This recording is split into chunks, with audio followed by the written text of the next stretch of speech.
ঘুম থেকে ওঠার পর আমার বউ আমারে কি খাইতে দিল দেখেন। এই যে দেখেন, চটপটি খাইতে দিছে, ঠিক আছে। তারপর ওষুধ খুললা দিছে খাওয়ার লাগিয়া। তারপরে এই যে গরম পানি দিছে, বুঝছেন।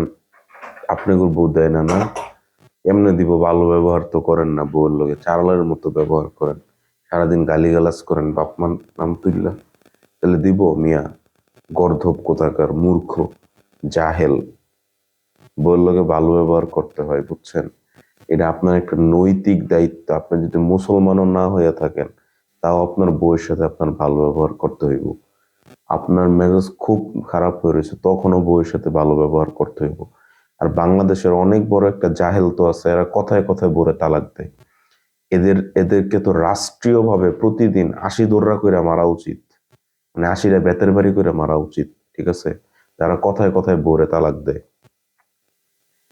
তো বউ কোনো, এটা কোনো কামের বেটি না, বা এরা কোনো ইয়া না। বউ অনেক ইম্পর্টেন্ট একটা জিনিস।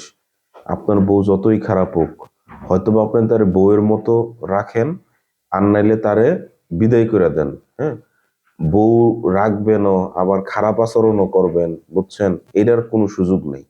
বুঝতে পারছেন কি বলছি? আপনার বউ তখনই আপনার সাথে ভালো ব্যবহার করবে যখন আপনি তার সাথে ভালো ব্যবহার করবেন। আপনি যদি প্রতিনিয়ত তার সাথে খারাপ আচরণ করেন, তো সে কেমনে আপনার লোকে ভালো ব্যবহার করবো? তাই ভালো ব্যবহার করেন, ইনশাল্লাহ এটা সুফল অবশ্যই পাবেন। ধৈর্য ধারণ করেন।